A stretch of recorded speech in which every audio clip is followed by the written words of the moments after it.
Hi all, it's Matt here. Very glad to be introducing another conversation for the Commonplace podcast. In this edition, we speak to Hali Lee. Holly introduces herself at the start of the podcast, but the conversation was a fascinating one, all about how we can challenge and disrupt and change what Holly sees as the quite broken model of philanthropy, and through that, potentially push the boundaries of social change in new directions and start to reclaim our own power to fund and resource and invest in the things that we want for the future. So I hope you enjoy. We'll include a link in the notes as well to Holly's book, which she references a couple of times, which is all about these models of giving circles that are growing across the world. My name is Hali.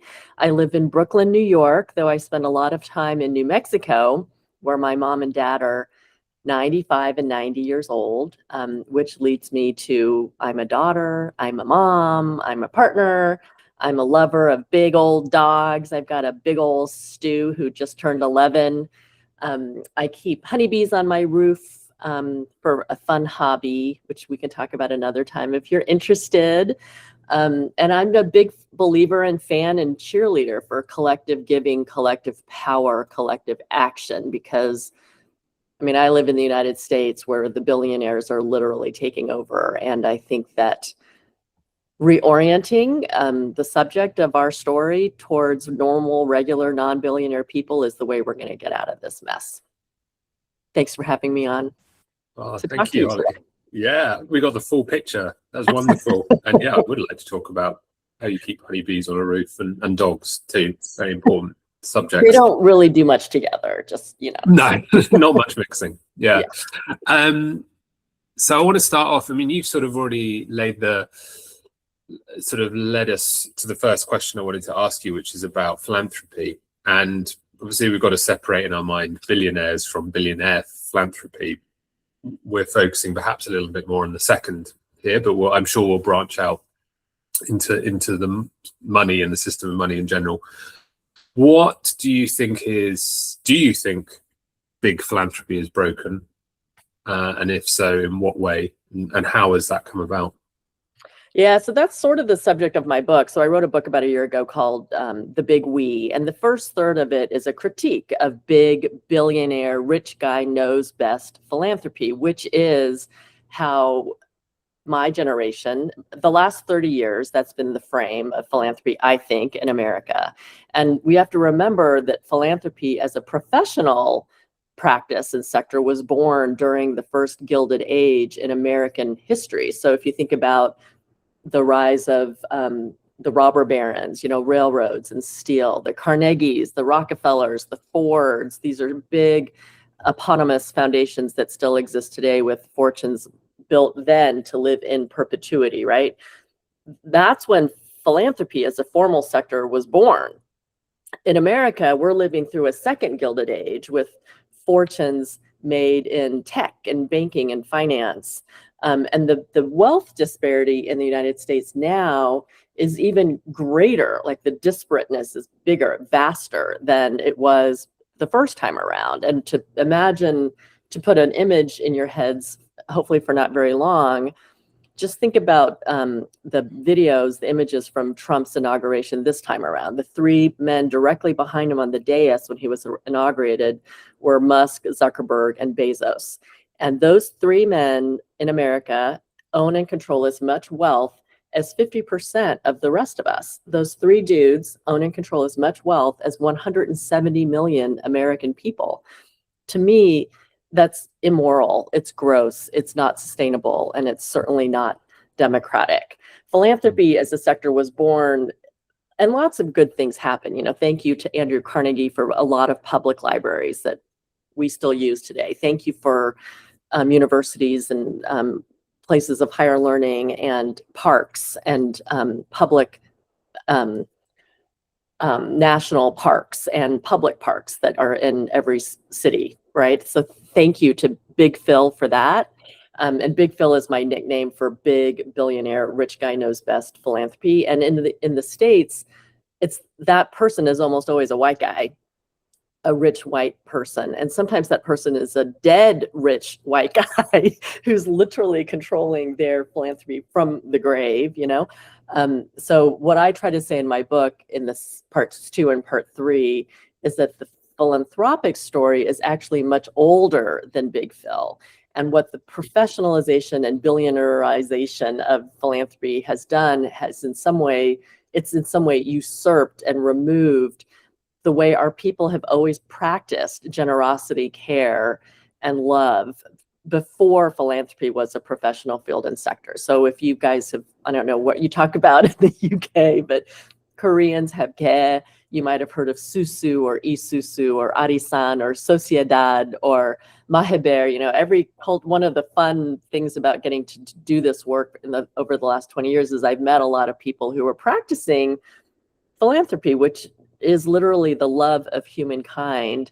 And they're trying to practice it the way that their grandparents practiced it, their aunties and uncles and great grandparents. And part of what I want to do with this book and all the talking I'm still doing about this book, like in Minnesota where I am right now, is just to remind, like, what did your grandparents do, Eddie and Matt? Like, is there a zakat or tzedakah or tithing or mutual aid? Like, what are the traditions and families that you got from your ancestors, and how can we remember that to animate the social change work that we're trying to do now in our own communities, separate from Big Phil? You know, Big Phil casts a really big shadow because they're really rich, and we're in an age that sort of worships at that temple, you know. But I think that we can sort of reclaim what we've always done in order to kind of do it better.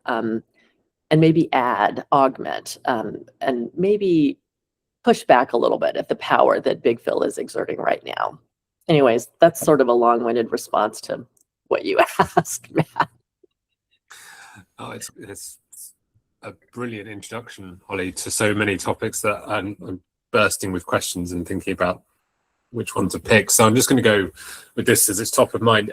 In terms of, and I want to get on to more, I suppose, positive, hopeful ground in a moment around the work that you're doing and what that, and how we invite more people into it and how it disrupts. But in terms of Big Phil, just one last question there for me. There's clearly a problem with billionaires hoarding money and power, but for you, what is the fundamental problem with big philanthropy? You talked a bit about the kind of professionalization, which I think makes it sound like part of the issue is simply that it kind of takes it out of the people and puts it somewhere else. But is there something about the way that makes us think about and do philanthropy that's an issue for you? Yeah. Well, two guys wrote books, different books, about 5-6 years ago. Anand Giridharadas and Rob Reich both wrote books. Winners Take All, Anand's book, and Rob's book is Just Giving. And they both critique Big Phil. They don't use Big Phil, but they're critiquing billionaire-centered philanthropy. And a gross distillation of both of their arguments, I think, is that very, very wealthy people have very different incentives than the rest of us. So very, very wealthy people have very little incentive to change the systems that made them very, very wealthy to begin with, right? And I think that's true and very sensible, and I think they're right. To that argument, I added in my book that in addition to the incentive mismatch, if to rely on Big Phil for anything, whether it's in the federal government or to fund my nonprofit, inspires a sort of passivity in the rest of us. And our system doesn't work when we are passive. You know, our system works best and probably only if we, the citizens, the people, the public, the people who care, the people who live in neighborhoods, care enough to get educated about what's happening around us. Sometimes that means getting a little pissed, and also like linking arms and doing something about it together. And that's the only way that our system in America is going to work. And we're seeing it. We're seeing all of these things under attack right now. And we can, you know, we talked about this on other calls, like dividing and conquering, taking away, scaring us, you know, threatening people and our neighbors with violence and unjust seizure. You know, there's lots of overt, covert, cruel, and subtle ways that the power of ourselves and our own feelings to be able to address the things that we care about, talk about them, and do things together, are really under attack right now in this country. So what are the things that we can do to reclaim that ability, that power, and that sense that we have some efficacy? Because taking away that feeling of efficacy and taking away the sort of feelings of solidarity that we might build with one another across some differences is a fundamental, I don't know, it's a foundational thing that we need to have in order to address the things that we've got to address. And there's a reason why this administration is going after those very things. Yeah, what I think for me is so powerful in the book and in what you're doing, Holly, is connecting, as you say, democracy and money in a way that I think we do tend to think about the influence of big money on democracy and politics. But I think for people to feel that actually the money they have in their pocket can be a form of political action, and not to separate off what you do for your job or what you do with your money from the social life, is a really powerful invitation, I think. And so for my last question, just in this section, before I hand to Eddie, what are giving circles? And why do you see them as, why powerful and hopeful in the way that you do? Yeah, and I mean, the money thing is important, right? I mean, how many of you in your community and your listeners were told in some ways that it's impolite, maybe especially if you were born a girl? How many of you were told subtly and not subtly that it is impolite to talk about sex, money, and politics? My parents are so open-minded, but still those messages just come through, right? And when you think about it, sex, money, and politics are among the most important things to talk about right now, because if we can't even talk about them, then how are we going to try to solve things around them? So giving circles, just very simply, are places, people coming together to talk about what's important to them, pool their money, and oftentimes also their time, talent, volunteer hours, knocking on doors together, making phone calls, their networks, sharing their resources in order to do good in their communities. Most giving circles are pretty local. They give where they live. The philanthropic data in the United States, anyways, has started to measure money and people who are organizing themselves around giving circles. And to me, it's a real bright spot in the philanthropic story. Giving USA captures philanthropy in the United States, and the giving by individuals in the United States, it's a lot. It's like 500, I think it cracked $600 billion this year, but an increasing percentage of that giving by individuals in the United States is done by Big Phil, because the wealth disparity is so big and growing. Big Philippa is getting into the act, like McKinsey is making waves, and I think Melinda's going to do some cool stuff. So that's really encouraging and great. But it's still problematic, in my opinion, which we can get into later, though. Kudos to you. And hopefully when, Powell Jobs, what's her name? There's some women who are doing really cool things and thinking differently and thinking a little bit more collaboratively and collectively, which is wonderful. But giving circles, for the most part, are collectives of people who are not billionaires, who are doing good together. And I think it's important that they move money together, because it's something that so many of us culturally were told we shouldn't do. So it's just a good muscle to exercise, because in America, at least, money, it's infiltrated everything. Like money in politics is a big issue, and nonprofits are fed by the money of volunteers. But let me finish that one thought about the data, which is that USA Giving tracks giving in America, right? So an increasingly large portion of giving by individuals philanthropically in the US is done by very, very wealthy people. Giving circles are the counter data to that. Like giving circles as a field are booming. It's a movement that's on track to double in 5 years, both in terms of the billions of dollars that it's moving and giving and raising every year, and also counting the tens of thousands of humans who are joining giving circles around the globe. So it's the tracking of collective giving is really encouraging to me, because it's a trend that, to me, is like a good balm for this other trend that tracks philanthropy, which is usually very, very wealthy. Most of it is usually very wealthy people giving. Anyways, that's what they are. Yeah, thank you so much for so much insight and even the invitation to think about what we've inherited from our grandmothers. I actually keep this picture of my grandmother and me Mm.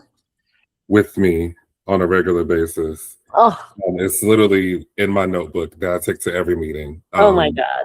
Okay, I'm gonna Um, find my grandma also in mine. yes, because for me, and granted, she's one of my grandmothers, and so I keep these women around, but I keep this picture in particular.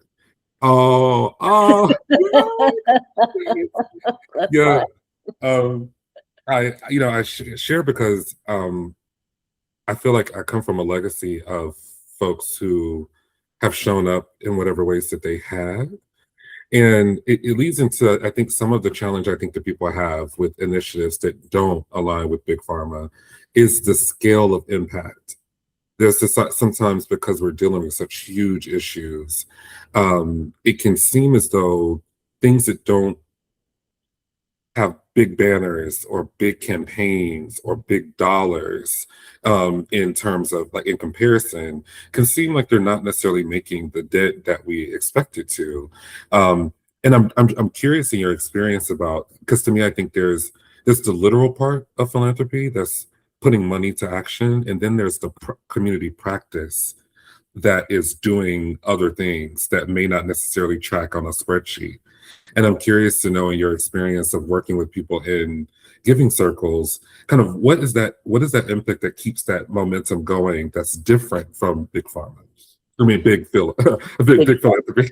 And, Big Phil, I've been a nonprofit executive director. I've been on the development fundraising side for nonprofits. I've been on boards, and we've all been in those rooms where someone is saying, doesn't someone know Oprah? Doesn't someone know Michelle or Barack? Someone's got to know whoever, nowadays Right. it's McKinsey. Like, I totally get it. Like I want that hero to come save me some days too. I really get it. And many people, maybe in your community, we feel the pressures of raising annual budgets and fixing the leaky roof and the capital campaigns that our nonprofits that are such important anchors in our communities need to do. I really get it. But I also know it's true that that big heroic individual donor that might swoop in and save you this time around, they're not really going to be there 10 years from now. You'll be very lucky, at least in the United States, in our context. You're really lucky to get 3 years of money from a big funder, big Phil type funder.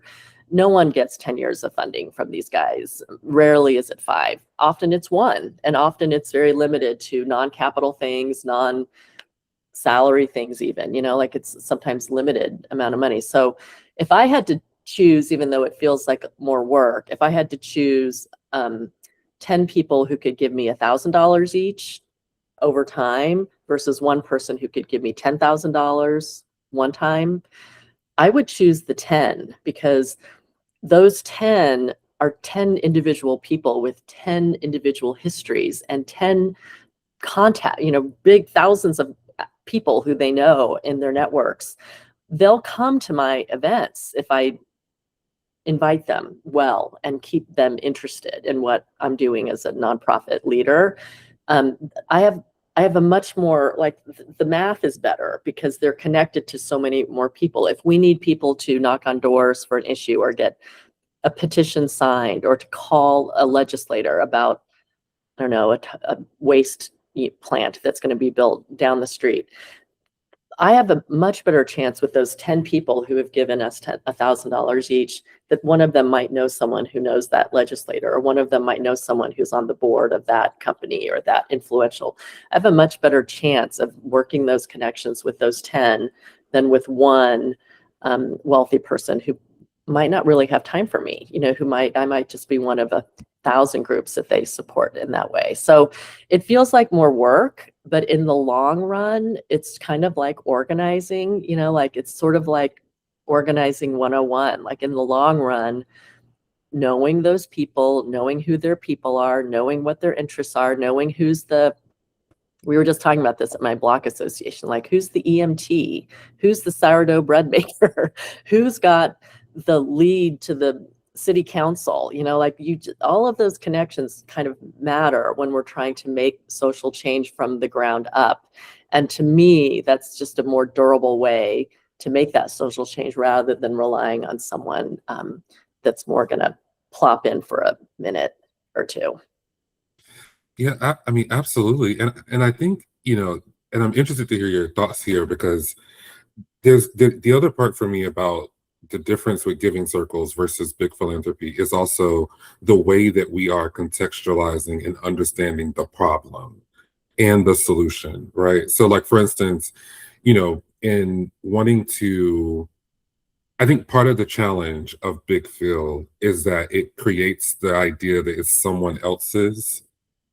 someone else's hands. Whenever there are no billionaires that are not standing on the daily activity of millions of people.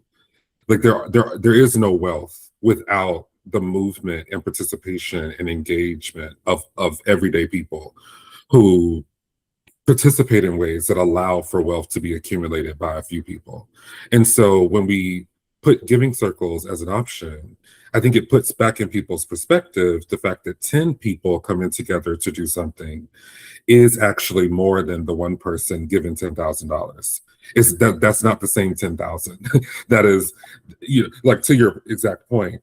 But I think that that's also a bit of the challenge. Yeah, it's hard. Of saying, okay, if my $200 can help, but I need my $200 in a way that the these big donors don't necessarily miss, whatever large sums they get. I think it can be a hard sell for people. What have you found to be the thing that brings people in, like welcomes people into these experiences who may be reluctant, kind of on the front end because of their position, or maybe even just our socialization around this? Yeah, and we just don't have as much money in some cases, is what you're saying. Also, right. Exactly. True. That's true. I mean, I think that's a complicated. I mean, what comes to mind for me first is like, what are we offering? What's the exchange? If it's just about the money and the transaction, then that's basically where it stops and ends. But I think what so many giving circles do well is that they offer more than that, and they want more than that. So there's the sisterhood. Like, I'm thinking about my giving circle. My Asian women giving circle turned 20 this year. It's like herding cats. They drive me crazy, but I love them. They're like my sisters in New York. I live in New York, which is a big city, and this is like a very important, almost familial community to me, that makes my city feel much more like my neighborhood. So what do I get from my giving circle ladies, and what do they get from me? Like, we laugh, we drink, we mourn. We have, in 20 years, we have had babies, sent babies off to college, mourned parents who are dying. We've divorced, we've remarried, we've lost jobs, we've been fired, we've had illnesses, we've lost spouses. Like, over 20 years, we've gone through a lot of life together. And thank God that we have, because how else are we as humans how can we bear it if not for the friends and our communities that help us bear the good and the bad? It's much more than the money. And I think when we're talking about social change and trying to make our communities and worlds more free, more fun, more fair, more joyous, for more, like talking about human dignity, and what is that work if not through human relatedness? I think one thing Big Phil gets wrong is that in exchange for filling out a complicated spreadsheet or fitting into that ROI or KPI or logic model that they're asking me to fill out as a supplicant for their largesse, they're going to give me money, right? It's a pretty shallow relationship, actually, even if there are lots of dollars involved. Ultimately, it will help me do the thing I want to do in the world, meet my budget, build the thing. But over my lifetime, is that relationship feeding me and my community and the people I love? I'm not really sure. I think that what I would challenge Big Phil to do And I know people who work within Big Phil who are Hmm. incredible humans Hmm. and who are trying Hmm. their hardest to organize, like sort of Trojan horsing. What can they do inside Yeah. the structures to change things? It's hard, right? Mhm. One of my friends at a big foundation describes it as golden handcuffs because Mm. that big foundation literally pays for IVF and incredible family leave and incredible health insurance, which is a factor in the United States. But they're still trying to change how they operate on the inside to make it more human and more related. That's what you get from being in relationship as a part of a giving circle, and ideally, not always, in community with the giving circle. And it just comes, Eddie, because like my giving circle, we live in New York. We go Mm. to a lot of the same restaurants as the people we give money to. Like the line between funder and fundee, or whatever the word is, grantor and grant seeker, grantee partner, there's always a line there. Like there's always a tension between the giving the money person and the receiving the money person, no matter how evolved and kind and generous and thoughtful. There's always a line there. But I think that giving circles do a better job of navigating that tension. Um, it's not perfect, but I think we do a better job than Big Phil. And ultimately, it's through those related values, community conversations that I think that change is going to happen.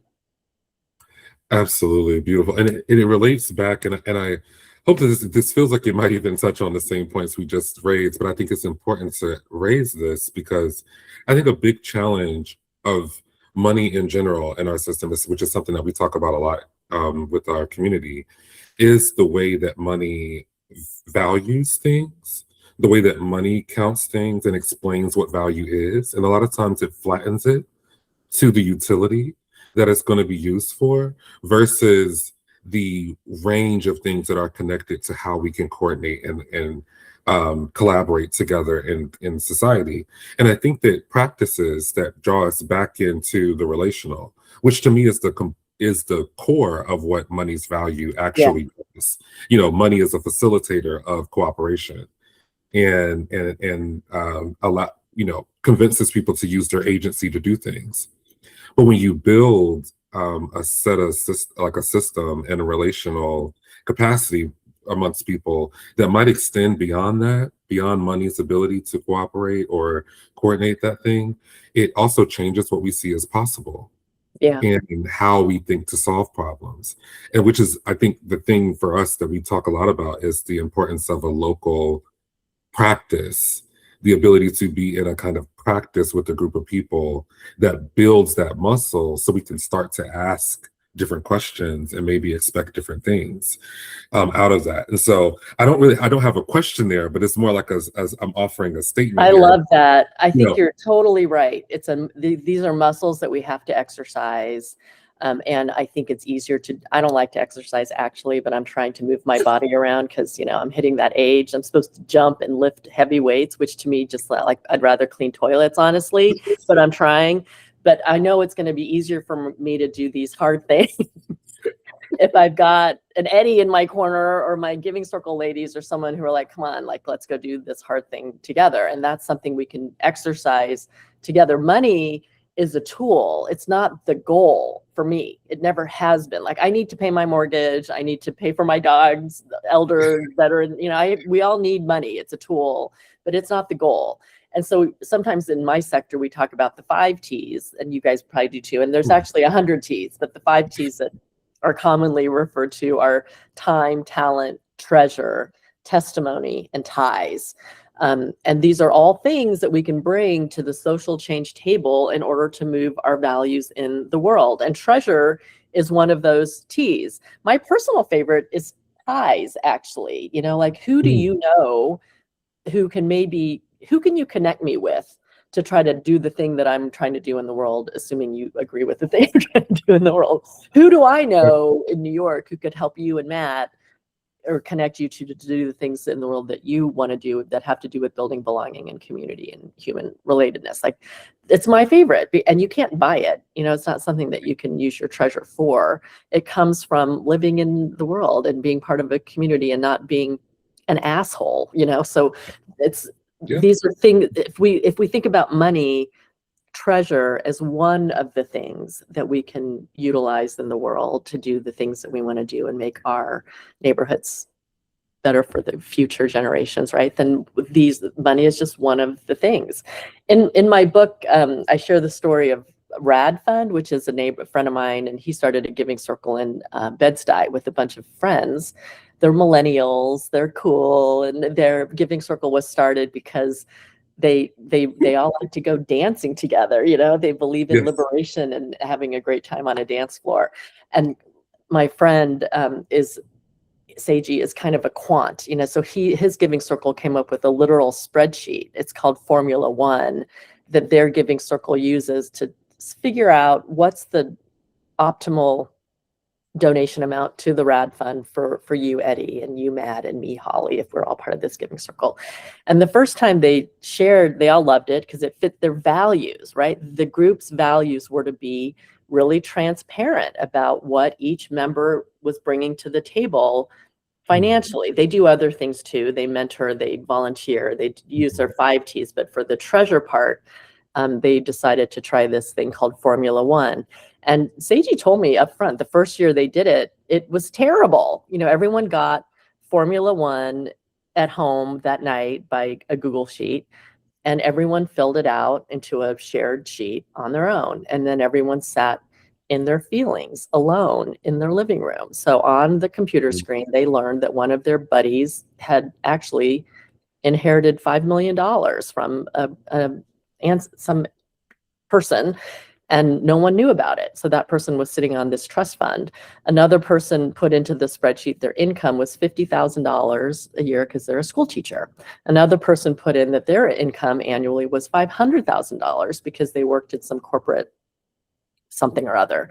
And then they were like, well, holy shit, we're all friends. We all live near each other. We share so many things in common, but look how different we are, on this piece of paper. So from then on, they changed how they did Formula One. They decided, okay, we love Formula One. It's our values. We want to know about income and wealth, and there's different formulas for each, but we need to talk about it with each other in person, because then the nuances can come out. Like, maybe Matt just sold a book, so Matt has a little extra money this year, so can give a little more money to Rad Fund. Holly is sending a kid off to college, so she has no money for the next 4 years because college in America is expensive, many of them.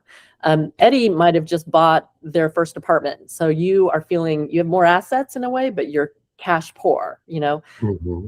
Seiji might be starting to care for an elderly parent. So Formula One comes out with a number, but then the humans come up with the reasonable thing, and then they talk about it. So that to me is a really good example of a giving circle that's really trying to live its values by talking openly about money, which we don't do. And my giving circle would never do this. There's no way that I can see my ladies doing Formula One, which is fine. We do one other thing, but for this giving circle, it's an important value to be open about their financial thing behind their giving. But in Seiji's words, Formula One is kind of, I forget what he said. It's sort of like hard on the math, but they're soft on the implementation, because just in conversation, they can talk about all the nuances that come into what do I have to give this year, So one of the things I've been wondering as you've been speaking, and there's been kind of the threads brought up about how we understand or relate to money at the moment, and the flattening and obscuring that it can do to value, and shaping entire perspectives, worldviews, relationships.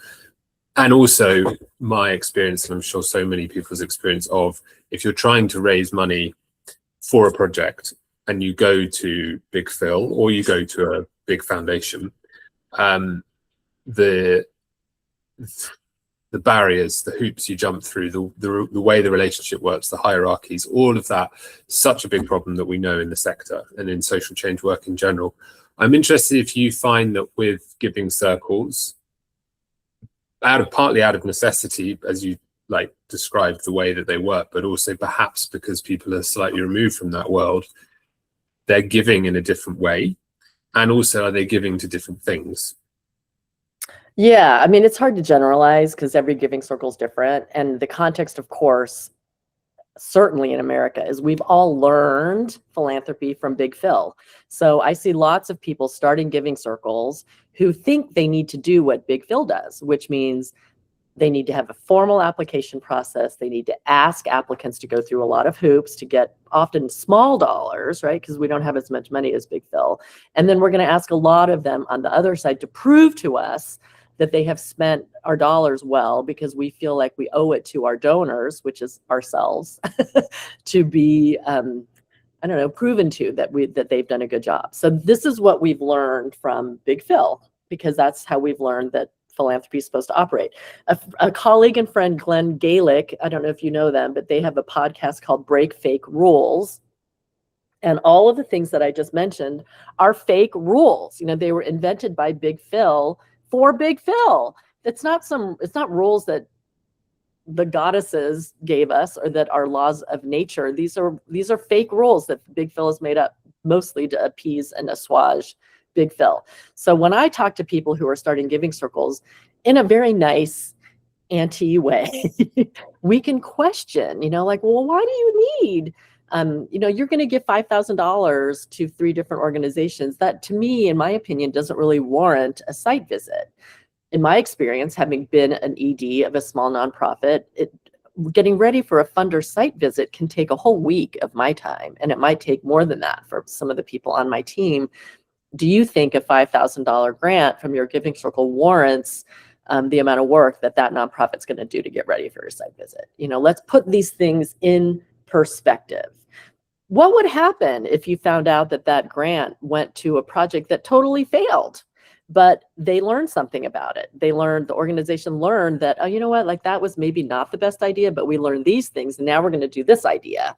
Isn't that like a good use of money to try something and learn, and maybe you don't succeed in what you thought you were going to do, but you learn this valuable thing on the way about the community you're in or the people you're serving or the staff that you've got? Like, to me, that's very worth the $5,000 or $10,000 or $50,000 grant for this important organization to learn, to like goof up and make a mistake and try something and learn. So having conversations like that with giving circle members who are kind of new to this thing called philanthropy, right? Most of us did not learn philanthropy on our grandfather's knee. Most of us are raising kids and working and paying for rent and caring for elders, our dogs. Like, we're doing all the things that we do in our lives. We're also adding this beautiful thing, which is trying to raise money to do good in our communities. But we don't need to do that thing that's an extra job or an extra labor of love. We don't need to do those things in any prescribed way. We have the freedom to do it the way that we want, and also in the way that best serves the communities that we're in and that we love and that we're trying to serve. So these are just like simple truths that it's just really useful to talk through, because what we've learned from Big Phil isn't always necessary or applicable.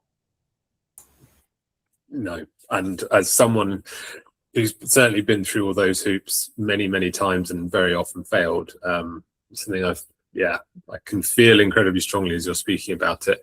I think something else I wanted to ask that you and Eddie had just been talking about, which is about that person with $200 can't, feels they need that $200 but they can understand the benefit that would go to sort of being part of a giving circle. Are you seeing with circles space for people who come and bring a different kind of resource? And also, is there a way that giving circles are able to make sure they're listening in and hearing the voices of people who can't join and can't give, but probably might need that support? I imagine so, and certainly it's got to be 100 times better than Big Phil sitting in a mansion on a hill, far removed from most people's lives. But I guess that was something that has been in my mind as we've been speaking. Yeah, I think a lot of giving circles have their kind of leeway, like mine. I can only speak about mine, and it's really true. If you've met one giving circle, you've met one giving circle, because everyone does it differently. Lots of giving circles I know, their goal is for the members of it to give $1 a day. So it ends up being $365 a year. And sometimes they'll do $10 a month or $20 a month or $50 a month. They come up with an amount that is comfortable for most of the members. My giving circle decided to raise the bar a little higher. We set the amount a little high for most of us in the group at that time, because we wanted to build in the muscle of raising money together. Because in America, the nonprofits in New York City that we were going to fund were going to be the little ones in the many Asian American communities we've got, and all those little tiny nonprofits need board members who are not so afraid of raising money, even though it's not rocket science. It's something we're all a little bit afraid of. There's trepidation. So we wanted to build that muscle in from the beginning, that come on, we can do this. We can practice this thing together. But lots of giving circles start with a kind of a low dollar amount, so that's not a barrier. In my circle, we have differences of opinion. In my opinion, if you're in my circle, Matt, and you lost your job, then this year we're going easy on you for your get, and I'll double up, I'll try to raise more to sort of do your share. Others in my giving circle are actually kind of strict about it. They feel like, well, if Matt lost his job, you should not be in the circle this year. So we talk about it. And one member kind of left because she thought we were a little bit too loosey-goosey about that dollar amount. I'm firm in my belief, but so are they. So we have to talk about it and come up with a thing that's comfortable for the women in the circle at that time. But I think in general, it's hard to generalize because giving circles are so different. But in general, I think we're pretty understanding and pretty human. We meet in living rooms and around kitchen tables, not boardrooms. There isn't a boss often.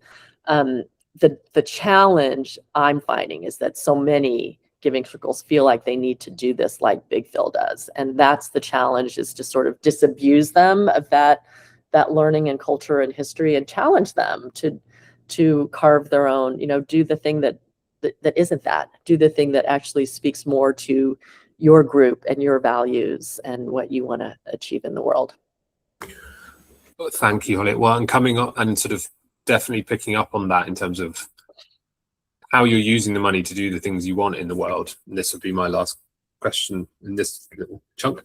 I'm sort of realizing that for a brief period, I was somewhat part of a giving circle, because in the last place I lived, the story has unfortunately a sad beginning, in that someone who was experiencing homelessness that a lot of people in the community knew. She just happened to be someone who spoke to a lot of people. A lot of people did take the time to speak to her. She died very young. And because she'd touched so many people's lives, a group of us got together and pulled in some money for, we just felt this kind of visceral need to give money to a homelessness cause at that time, and try and also create something, a legacy from what had happened. And the challenge we then had is that you look around and there was still not many charities or services that you felt like really even met the problems that person would have been experiencing, in a way that you felt was actually going to be transformative. And admittedly, the money we had was not necessarily transformative in its quantity, certainly. Do you find that, well, maybe not do you think giving circles can also start to look at how they use their money differently? A lot of giving circles can do what they want. We're not bound by the 501c3 structure. Like some giving circles just Venmo human organizers, and they can use it for what they want. In fact, I had a conversation with a very wealthy person I met through the New York Women's Foundation. We were both on the board together. She's a wonderful person, and she has become a really good friend. And she actually said to me, because when I was starting my circle 20 years ago, she was so taken by this idea. And she's a woman who's like third or fourth generation inherited wealth from like auto industry money, and she's wonderful. She looked at me and said, "What are you doing?" And I'm so intrigued by that idea. How much are you trying to raise your first year? And I said, "We're going to try to raise $25,000. It's 10 women, $2,500 each, $25,000." So this woman said, "I love it. I'm going to match you." So she matched us. And so for the first 5 years of the Giving Circle's life, we gave away $50,000 because we raised our 25, and this wonderful person matched us for 25. I had a conversation with her a few years into this, and I was like, "I really like you as my friend, and I don't want money to be a weird thing that gets in the way of our friendship," because I asked her, to renew, and asking her for money became part of my relationship with her, which was adding this weird thing into our budding friendship. And she looked at me and just said, "I totally hear you. I feel that too. But if any two people can navigate that weird tension, I feel like you and I can."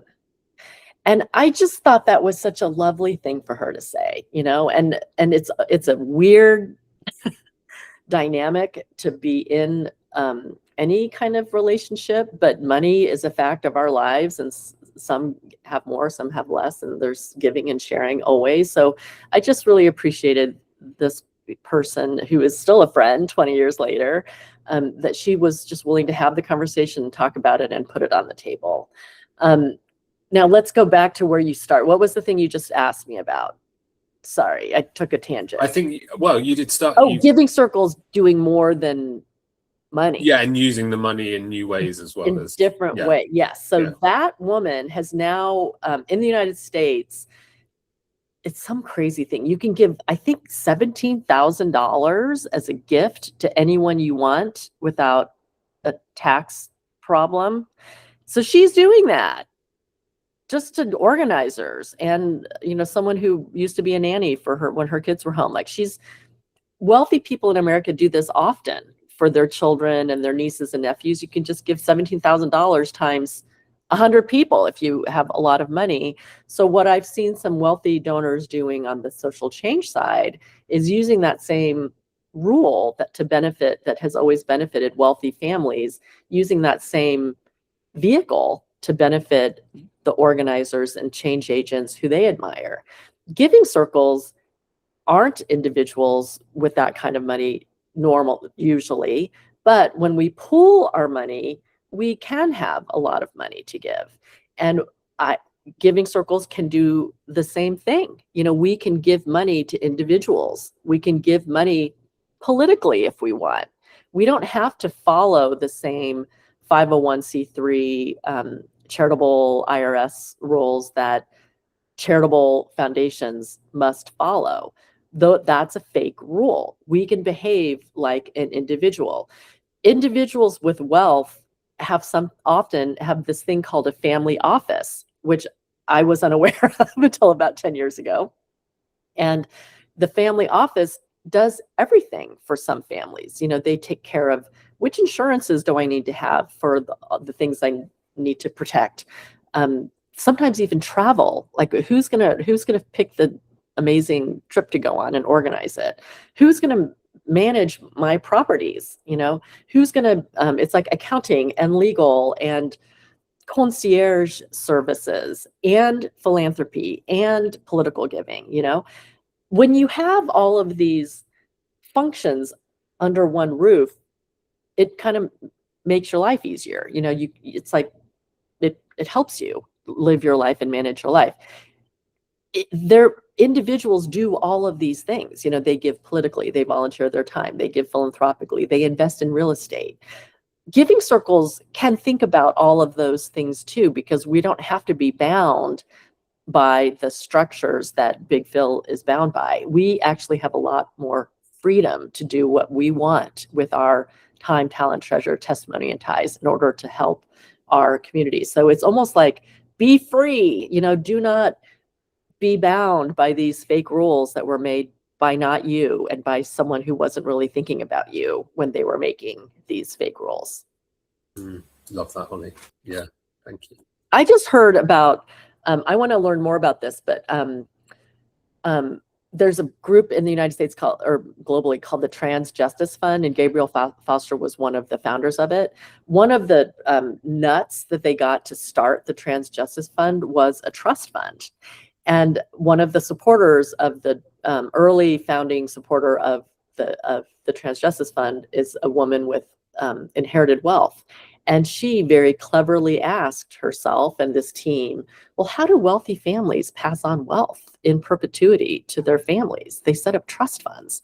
So this organization is the recipient, the beneficiary of a trust fund that was set up by her and maybe some other people, I'm not sure. But what a great idea, like to borrow, or how can we use this tool that was set up to preserve and pass on wealth in families? If instead of that, I'm sure that's happening in the family as well. But so let's say in addition to that, how can we use that tool to fund and preserve, in a way, organizations that are working for the social good that I really care about?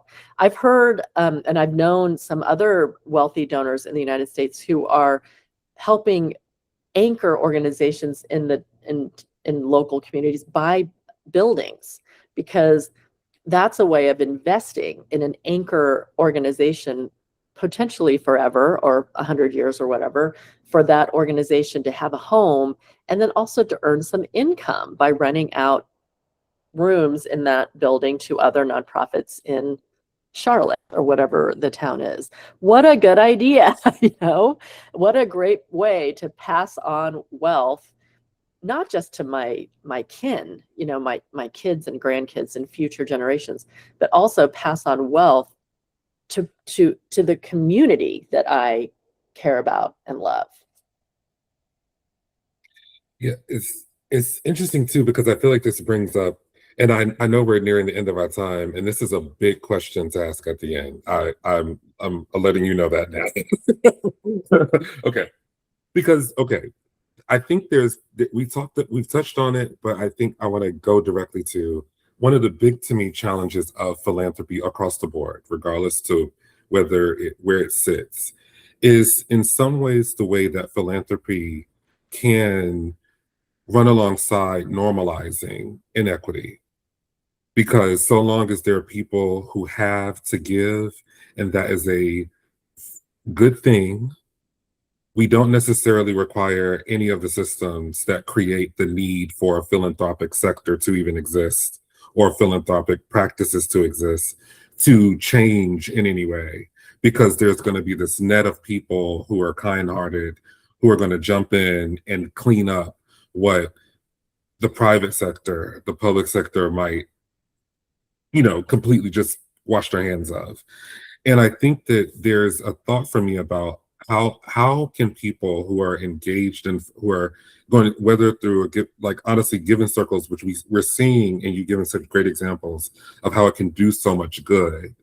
But how do we, or is there even a desire or a need to connect this idea of giving circle philanthropy to large scale social change that makes the need and the purpose of giving circles potentially change, because our relationship with money is different? The system that awards and distributes money as a public thing, like communal wealth, becomes more of a thing. Is there a line connecting those two things for people to kind of almost radicalize in some sense, I mean, that's their worldview, or not? And I don't necessarily know that it's necessary, right? But I'm curious to know how it lands when we're thinking about philanthropy in general, because that to me is an underlying tension that just is with the entire concept. Yeah.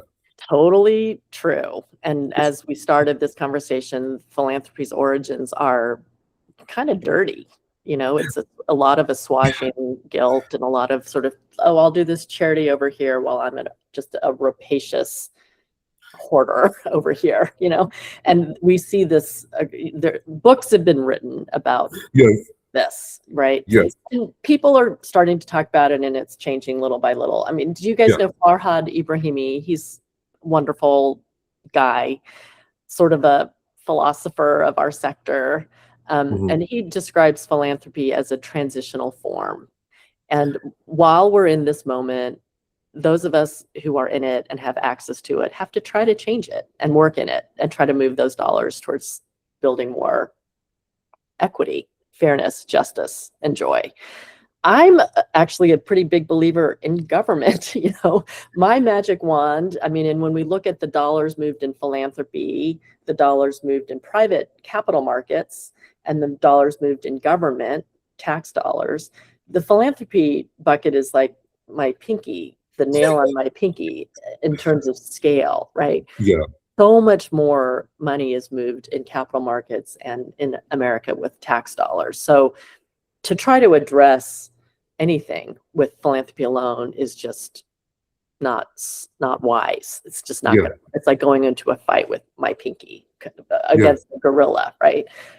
So there are some giving circles that are really trying to meet at that nexus point. And I close my book with a giving circle that's focused on flipping state legislatures in America. And maybe I'll share a story with you guys that got cut from my book, but it's one of my favorite stories. And the cutting room floor is tragic when one writes a book. So my mother-in-law is 97 years old and lives in rural Connecticut.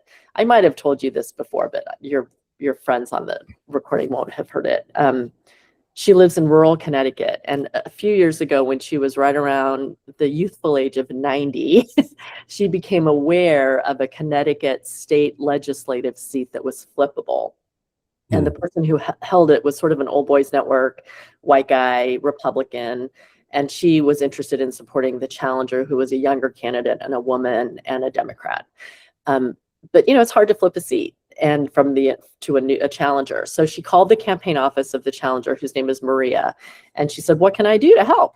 So the campaign office came up with this plan that we call her Aka. My mother-in-law is Aka. Aka could host a weekly tea party around her kitchen table every week during the summer preceding the November election.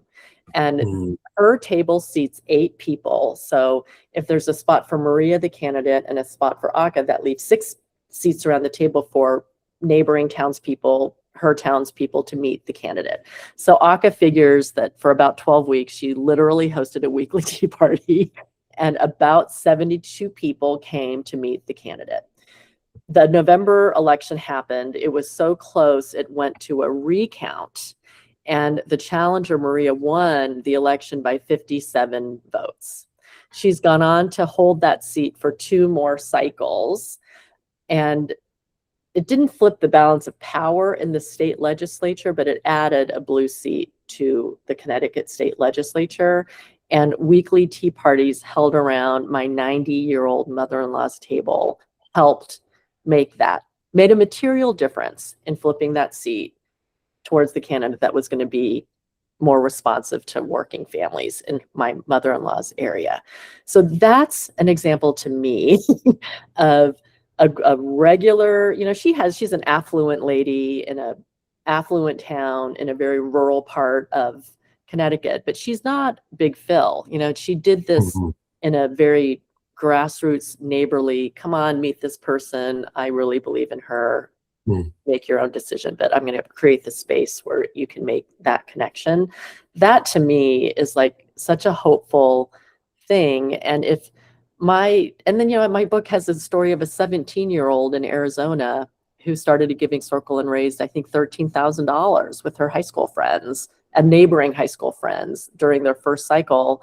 And the amount of money that those kids put into that first cycle of that giving circle was the price of their favorite drink at Starbucks. So if you're a chai latte guy and it costs $5.80, you'd put $6 into the giving circle. And one by one, these kids raised $13,000 and funded a handful of nonprofits in Tucson, I think. So here's an example of a 17-year-old in Arizona and a 90-year-old in Connecticut, both using their metaphorical kitchen tables to bring people together to do good together. And it's not really an answer, Eddie, you're talking about like capitalism, like these guys aren't solving rapacious capitalism, but they're doing their part to make change, right? Absolutely. And I know we're at the end of our time, but I feel like it's important to say that, or maybe to offer, in my view, I the outcomes are incredible, and we definitely want to create material change. But what we really want to create is sustained routine. We need habits that people can embody and practice on a regular basis, because a society that functions differently, a government that functions differently, philanthropy that functions differently is going to be something that will be every day. It won't stop after initial campaign, and it won't be moments. What we're really interested in, and I think maybe the greater um, product or output of these practices, is that there is now a practice that we can learn from and grow and develop and change. And eventually we'll get to the point where the giving circle's asked all the questions it needs to ask. And now there's a larger site, there's another place to look, and then we can talk about changing capitalism. Yeah. But capitalism lives in the body, and it also lives in our day-to-day habits. And so any kind of practice that allows us to break and practice under new values, to me, is doing exactly that. So I believe that it is doing it. Yeah. I 100% agree. I think it's exactly like exercising these muscles. We have to exercise our civic engagement muscles. And as you guys talk about, and as I write about and think about and talk about, it's not rocket science. These are things that all of us can do. The only problem is that millions of us have to give a shit and do it, ideally together. That's the hard part, because none of the activities described in my book, or that my mother-in-law did with her neighbors, or that the 17-year-old did in Tucson, none of those activities is rocket science. You can break them down into very doable actions that each of us can do today and tomorrow and the next day. The only hard part is that millions of us have to do it for it to change. But we've seen this happen, like in South Korea, where my family is from, in December, literally took down a would-be dictator in a week, because millions of people got out onto the streets with K-pop BTS light wands. Like, we can do it. We just have to give a shit and do it. Thank you. I agree. So yeah.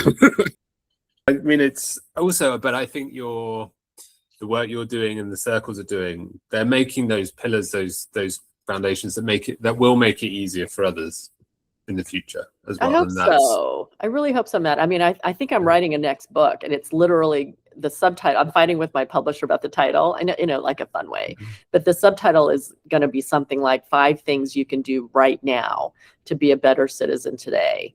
And it literally is 5 things. Like, it's 5 things.